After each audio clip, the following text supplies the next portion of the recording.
सुप्रभात परिंदों, कैसे हैं आप लोग।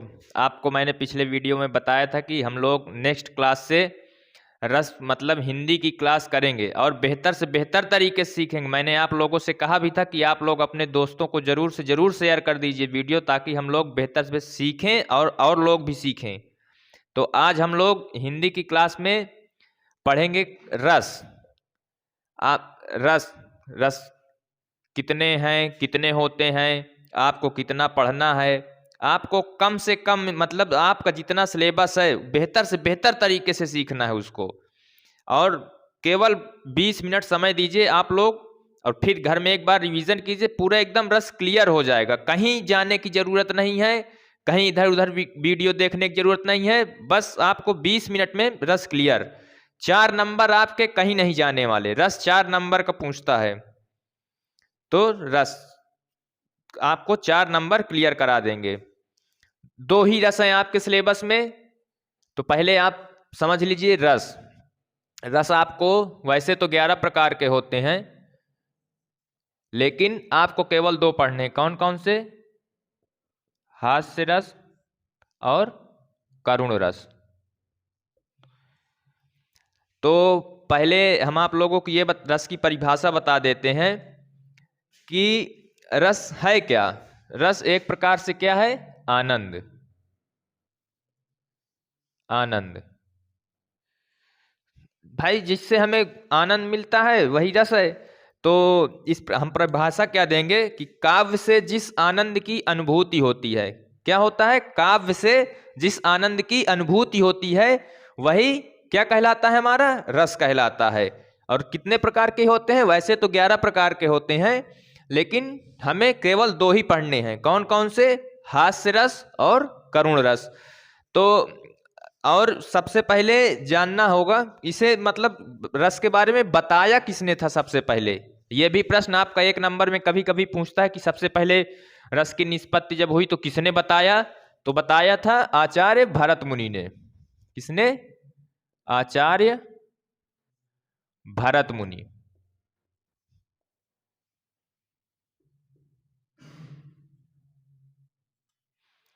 रस की निष्पत्ति हुई जब, तो किसने बताया था? आचार्य भरत मुनि ने। और इसके अंग, रस के अंग कितने हैं? इसके 4 अंग हैं। कौन कौन से? स्थाई भाव, विभाव, अनुभाव और संचारी भाव। कौन कौन से हैं? पहला स्थाई भाव, दूसरा विभाव, तीसरा अनुभाव, चौथा संचारी भाव। तो पहला क्या है? स्थाई भाव। इसको जान लीजिए क्या होता है स्थाई भाव। अब मान लीजिए कि हम पढ़ा रहे हैं, क्लास में सब लोग बैठे हुए हैं। तो अब हम क्लास में सब लोग पढ़ा रहे थे और सब लोग बैठ के पढ़ रहे हैं। तो क्या हुआ? अचानक कोई आपका दोस्त आया। कोई दोस्त, सखा, सहेली, कुछ भी हो सकता है। अब आप उसको देखे, अब आपके मन में कोई भाव जागृत हुआ। मान लीजिए प्रेम का भाव जागृत हुआ। आपका कोई प्रेमी है, अब आपको देख के प्रेम का भाव जागृत हो गया। तो वही जो भाव जागृत हुआ वो क्या था? हमारे अंदर मतलब स्थायी था। अब जब हम देखे, एक प्रतिक्रिया हुई अंदर से, तो जो भाव जगा प्रेम, वही क्या है? हमारा स्थायी भाव। वो हमारा स्थायी भाव है। और इसके बाद आता है विभाव। विभाव में आलम 2 होते हैं। विभाव दूसरा होता है हमारा विभाव। इसमें क्या होता है? एक होता है आलंबन विभाव, आलंबन, और दूसरा होता है उद्दीपन। तो विभाव 2 प्रकार के होते हैं। कौन कौन से? आलंबन और उद्दीपन। अब आलंबन विभाव में क्या है? 2 चीज है, एक विषय और दूसरा आश्रय। विषय कौन है? विषय मतलब जो अंदर आया, जिसे देखकर मतलब हमारे मन के जो स्थायी भाव था वो बाहर आया, वो विषय है जिसे देखें हम। और हम क्या हैं? स्वयं हम आश्रय हैं। और फिर दूसरा है हमारा उद्दीपन। उद्दीपन में होता है वेशभूषा कैसी उसकी है, वेशभूषा।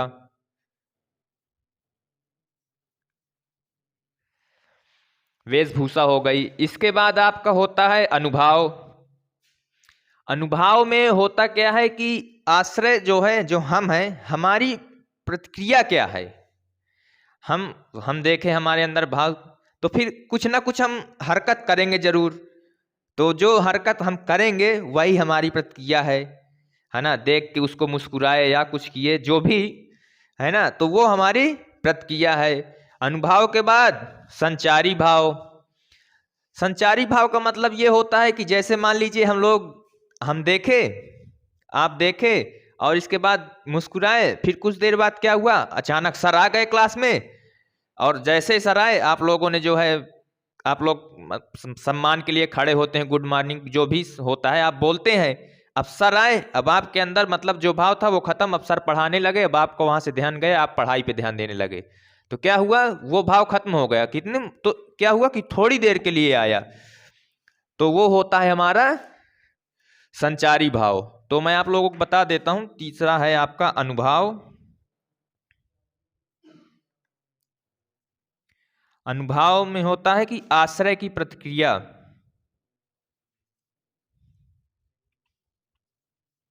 आश्रय की प्रतिक्रिया।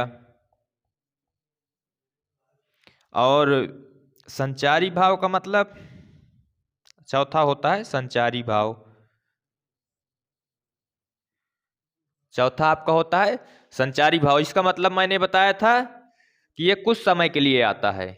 मतलब जैसे आपने देखा, अब सर आ गए, पढ़ाने लगे, तो आपके अंदर अब दूसरा पढ़ने का काम करने लगे ना, तो आपका वो भाव खत्म। ठीक। इसके बाद तो हम अब पढ़ें, अब आपको रस बताते हैं, हास्य रस। तो इसके स्थायी भाव भी होते हैं। जैसे हास्य रस है आपका, तो हास्य रस का स्थायी भाव, हास्य रस का स्थायी भाव होता है हास। इसका स्थायी भाव होता है हास, ब्रैकेट में हंसी। और इसका होता है शोक। तो इतना क्लियर हो गया ना। बस इसको आप एक बार पढ़ लीजिएगा, क्योंकि आपको जब डिफिनीशन देनी होगी तो इन शब्दों का जो है, इन शब्दों का यूज करना पड़ेगा। तो इतना समझ में आ गया ना। तो ठीक है, आगे चलते हैं। हास्य रस। अब हम हास्य रस के बारे में बताते हैं। हास्य रस क्या है, जैसे इन्हीं विभाव, अनुभाव और संचारी भाव मिलकर जब हा विभाव, अनुभाव और संचारी भाव जब उत्पन्न होता है किसी, जैसे हास नामक स्थायी भाव है, अब हास नामक स्थायी भाव से ही इन सबका संयोग जब होगा तब हास रस की उत्पत्ति होगी। ठीक। तो जैसे मान लीजिए हमको एग्जाम में प्रश्न आ गया, कि एग्जाम में प्रश्न आता है कि हास्य अथवा करुण रस की परिभाषा दीजिए। ठीक। तो हास्य अथवा करुण रस की परिभाषा जब आपको लिखनी होगी तो आप लिखेंगे कैसे। केवल लिखने का तरीका सीखिए, जब आप लिखने का तरीका सीख जाएंगे ना तभी आप अंक अर्जित कर पाएंगे। तो लिखने का तरीका क्या रहेगा आपका, आप लिखेंगे हास्य रस।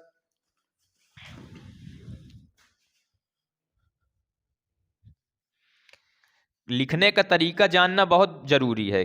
जब तक आप लिखने का तरीका नहीं जान पाएंगे, सीख नहीं पाएंगे। नंबर अर्जित करना मेन लिखने का तरीका ही बताता है। तो आपको पहले डालना है नींग हास्य रस। ठीक। हास्य रस डाल दिए। पहले आपको लिखनी है परिभाषा। अब परिभाषा आप लिखेंगे कैसे, तो आपको परिभाषा में लिखना है कि हास्य रस, हास नामक स्थायी भाव से,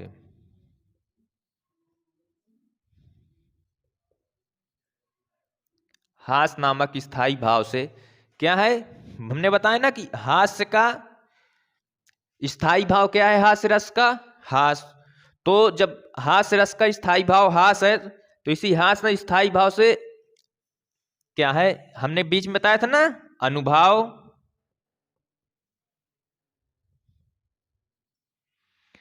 विभाव और संचारी भाव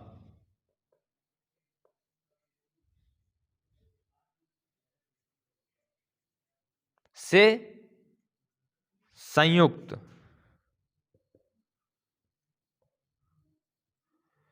होकर हास्य रस की निष्पत्ति होती है। क्या होता है? अनुभाव, विभाव और संचारी भाव से संयुक्त होकर हास्य रस की निष्पत्ति होती है।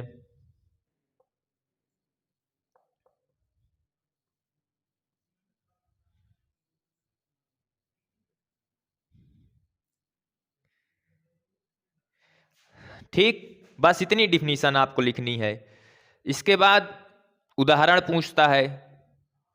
ठीक, तो आप फिर उसके बाद लिखेंगे उदाहरण। अब हास्य रस का उदाहरण है, जैसे भगवान शंकर के लिए कहा गया कि शीस पर गंगा हंसे भुजंग भुजंगा हंसे, हास ही को दंगा भयो नंगा के विवाह में। ठीक, और इसका एक और भी उदाहरण है कि नाना वाहन नाना वेशा। क्या है? नाना वाहन नाना वेशा। क्या है? नाना वाहन नाना वेशा, विहसे शिव समाज निज देखा। क्या चीज? नाना वाहन नाना वेशा, विहसे शिव समाज निज देखा।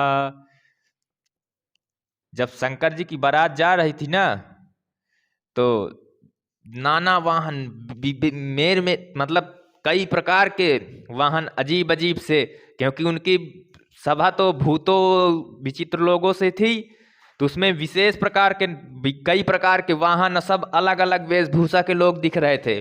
तो ऐसा चित्र देख के ना शंकर भगवान बहुत मतलब खुश हो रहे थे कि कितनी मतलब सुंदर बारात सजी हुई है। आगे था को मुखहीन, को मुखहीन विपुल मुख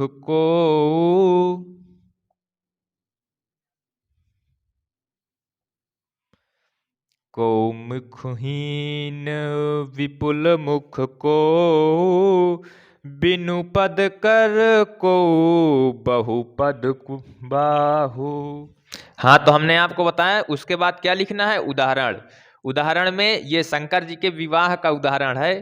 उन्होंने क्या लिखा था कवि ने कि नाना वाहन नाना वेशा, बिहसे शिव समाज निज देखा, अको मुखहीन विपुल मुख को, बिनु पद कर को बहुपद बाहु। तो इसका मतलब क्या है कहने का कि नाना वाहन नाना वेशा, मतलब भिन्न भिन्न प्रकार के वाहन और भिन्न भिन्न प्रकार के लोग भी, मतलब वेशभूषा भी जितने लोग थे ना, सबकी भिन्न भिन्न प्रकार की, क्योंकि अब उनका संपर्क तो भूतों से था, तो उनके बारात में ज्यादातर भूत बैताल नजर आ रहे थे। तो क्या नाना प्रकार के वाहन, विभिन्न भिन्न प्रकार के वाहन, भिन्न भिन्न प्रकार के लोग वेशभूषा बनाए हुए थे। तो ये सब देखकर शंकर भगवान अपनी समाज जब देखते हैं, अपने समूह को, अपनी बारात देखते हैं अपनी, तो मतलब उनको हंसी आती है, हंसते हैं शंकर जी। अब उसमें और क्या है आगे कि को मुखहीन विपुल मुख को, बिनु पद कर को बहुपद बाहु। अब कोई किसी के मुखे नहीं है, वो उसके सर है ही नहीं। अब जिसके है तो एक नहीं कहो, चार चार पांच पांच 10 सिर हैं। अब कोई बिना पैरे के है, कोई लंगड़े है, वहू चला जा रहा है बारात में भागे। और कहू के पैरे हाथ पैर, कई कई हाथ कई कई पैर है, क्योंकि राक्षस समाज पूरी भी गई थी ना, भूत बैताल पता नहीं कौन कौन से लोग गए थे। तो इतना समझ में आया। और एक और भी उदाहरण है कि शीश पर गंगा हंसे भुजंग भुजंगा हंसे, हास ही को दंगा भयो नंगा के विवाह में। तो वो भी शंकर जी के विवाह की ही बात हो रही है। उसमें भी क्या है कि शीश पर गंगा हंसे, मतलब उनके शीश पर क्या है, गंगा जी विराजमान है ना। शीश पर गंगा हंसे, भुजंग भुजंगा हंसे, हाथ में सांप वाप लपेटे रहते हैं, पूरा है डरावना स्वरूप बनाए रहते हैं। अब हम लोग तो डर जाएंगे ना सांप वाप देख के। भुजंग भुजंगा हंसे, हास ही को दंगा भयो नंगा के विवाह में। तो मतलब उन नंगा शंकर जी के विवाह में मतलब हंसी का माहौल था। तो हास्य रस में आप ये उदाहरण लिखिए, चाहे जो मैंने बताया उसको उदाहरण, ये चीज स्क्रीनशॉट आप ले सकते हैं। और ज़्यादा से ज़्यादा लाइक करिए, शेयर करिए और भी दोस्तों को जोड़िए। इसके बाद आपको जैसे स्पष्टीकरण देना है, इसमें स्पष्टीकरण भी देना रहता है। वैसे अब स्पष्टीकरण अगर प्रश्न पूछता है कि स्पष्टीकरण सहित लिखिए, तो स्पष्टीकरण देना है, स्पष्टीकरण दीजिए लिखा रहता है उसमें। या तो देता है कि परिभाषा अथवा परिभाषा और उदाहरण सहित समझाइए। ठीक, अगर परिभाषा उदाहरण सहित कहता है तो इतना लिखना है। अगर स्पष्टीकरण देता है तो उसमें यह बताना रहता है कि स्थायी भाव क्या है, विभाव क्या है, अनुभाव क्या है, संचारी भाव क्या है। ठीक, तो अगर पूछता है कि मतलब स्पष्टीकरण, तो स्पष्टीकरण में आपको समझाना है अनुभाव, संचारी भाव। ठीक, तो उसमें विभाव में आप विषय क्या है, विषय अगर अनुभाव की बात करें तो अनुभाव में जो है आपका स्थायी भाव तो आप बता ही लेंगे। स्थायी भाव में क्या है, हास्य का स्थायी भाव क्या है, हंसी है। ठीक, हास्य का स्थायी भाव हंसी है। इसके बाद आपका आएगा विभाव। विभाव में क्या है, आलंबन और उद्दीपन। विभाव में आलंबन और उद्दीपन। तो आलंबन में क्या है, शिव जी का जो समाज है, शिव जी का समाज है वो क्या है, विषय है। और आश्रय, आश्रय तो खुद शिव जी है ना, वो देख के हंस रहे हैं ना, तो वही क्या है, वो आश्रय है। तो स्पष्टीकरण में क्या है, आलंबन और उद्दीपन। उद्दीपन में क्या है, उनकी वेशभूषा, जो वेशभूषा है ना, अलग कोई भभूति लगाए हुए है, कोई कुछ किए हुए, तो वो क्या है, वो वेशभूषा है उनकी। तो आलंबन उद्दीपन हो गया। इसके बाद आपका आता है क्या, आपका आता है संचारी भाव। संचारी भाव में क्या है कि जैसे संचारी भाव में हम क्या करते हैं, कुछ देर के लिए खुश होते हैं, तो संचारी भाव में है हर्ष है, रोमांच है, उल्लास है ना, तो संचारी भाव में ये है। इसके बाद अनुभाव रह गया। तो अनुभाव में आश्रय की प्रक्रिया क्या है, अनुभाव में आश्रय की प्रक्रिया पूछ रहा है। अनुभाव में हमने समझाया था ना आपको आश्रय की प्रक्रिया।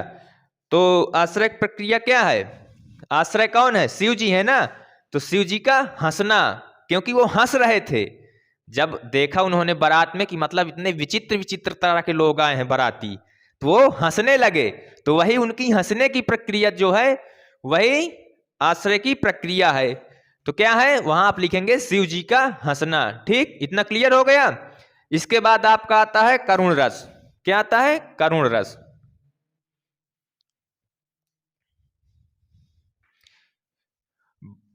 बस ज्यादा कुछ नहीं करना है आपको, बस थोड़ा सा समय देना है, बस इतने में आपका क्लियर हो जाएगा। कहीं इधर उधर जाने की जरूरत नहीं है। आपका केवल दो ही रसें, किसी एक को करना है, तो एक तो आप दो याद कर लीजिए, दो में से एक ही पूछेगा अथवा करके पूछता है। आपका अगला है करुण रस।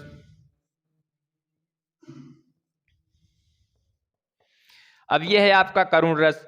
करुण रस में क्या, स्थायी भाव इसका क्या होता है, इसका स्थायी भाव होता है शोक।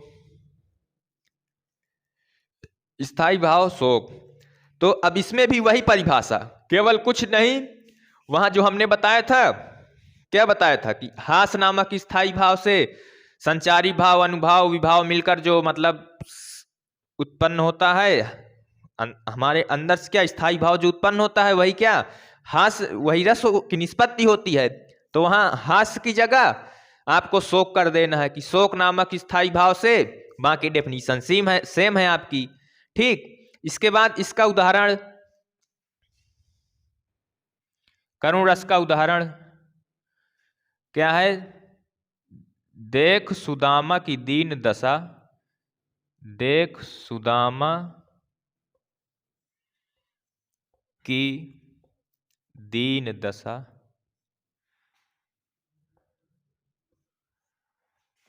करुणा करके, करुणा करके करुणानिधि रोए,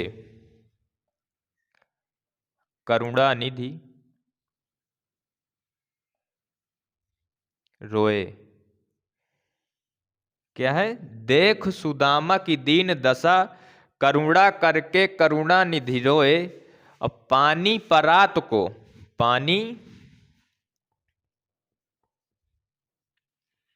पानी परात को, देखी सुदामा की दीन दशा, करुणा करके करुणानिधि रोए। अब पानी परात को छुए नहीं, नैनन से, नैनन के पग जल से पग धोए। है ना? क्या चीज? कि देखी सुदामा की दीन दशा, करुणा करके करुणानिधि रोए। अब पानी परात को छुए नहीं, पानी परात को छुए नहीं, पानी परात को छुए नहीं, नैनन के जल से ही पग धोए, नैनन के जल से पग धोए।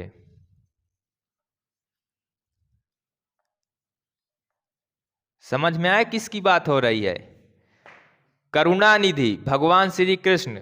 क्या हुआ था जब सुदामा जी मिलने गए थे ना भगवान श्री कृष्ण से, जब उनकी पत्नी बार बार कहती हैं कि नहीं जाइए आप अपने मित्र से मिलने, तो वो जाते हैं। तो क्या होता है कि देख सुदामा की दीन दशा, करुणा करके करुणानिधि रोए।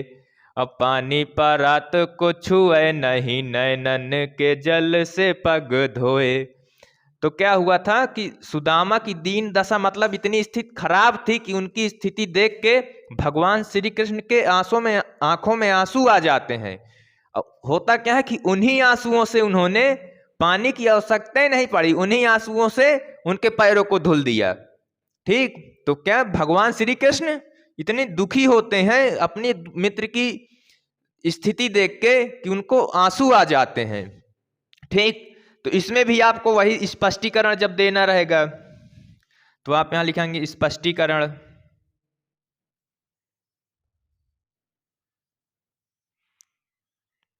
स्पष्टीकरण की जब बात आएगी तो फिर वही पहला है और आपका रहता है स्थायी भाव। स्थायी भाव इसका क्या होता है? शोक। स्थायी भाव आपका हो गया शोक। स्थायी भाव के बाद आपको होता है अनुभाव। तो अनुभाव में क्या चीज होता है? आलंबन और उद्दीपन अनुभाव। तो आलंबन अनुभाव और उद्दीपन अनुभाव। तो आलंबन में आश्रय और विषय। तो इसमें आश्रय कौन है? आश्रय श्री कृष्ण हो गए और विषय सुदामा जी हो गए। ठीक? और इसके बाद आपका होता है संचारी भाव, अनुभाव उसमें उद्दीपन। उद्दीपन में क्या है? वेशभूषा। अब वेशभूषा कैसी? सुदामा जी की वेशभूषा कैसी थी? एक लंगोटी लपेटे हुए थे, कपड़ा डाले हुए थे, धोती पहने हुए थे, बस। है ना? तो वो वेशभूषा हो गई उद्दीपन। और उद्दीपन के बाद आपका संचारी भाव। संचारी भाव क्या? कष्ट मतलब दुखित हुए श्री कृष्ण का रोना। और इसके बाद कुछ देर बाद गले मिले, फिर बाद में प्रसन्नता भी तो होगी ना, वो तो दुख था इसकी स्थिति देखकर, फिर उनको प्रसन्नता हुई कि अरे इतने दिन बाद हमारा मित्र मिला है, चलो अब बैठ के आनंद लेते हैं, मजे करते हैं, पार्टी वार्टी करते हैं, और क्या। ठीक? इतना क्लियर हो गया ना?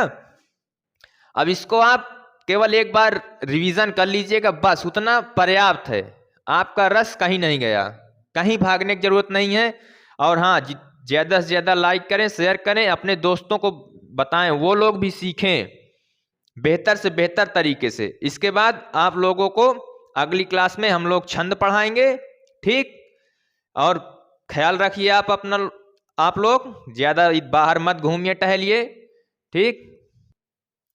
समझ में आ गया? अगर आपको कोई समस्या होती है तो कमेंट बॉक्स में जितना अधिक से अधिक कमेंट कर सकते हैं, खूब सारा कमेंट कीजिए, आपकी समस्या का समाधान होगा, धुआंधार तरीके से होगा। कोई संकोच नहीं। ये मान लीजिए कि मैं आप लोगों का बड़ा भाई हूं, बस कहने में कोई संकोच नहीं। बेहतर से बेहतर, अभी तो ये आप लोगों का पहला दिन है ना, जैसे जैसे आप आगे जाएंगे और बेहतर से बेहतर तरीके से आपको समझाया जाएगा। ये ट्रेलर है, अभी पिक्चर पूरी अभी बाकी है, केवल आप ट्रेलर देख रहे हैं। तो बस बाय बाय दोस्तों, फिर मिलेंगे नेक्स्ट वीडियो में।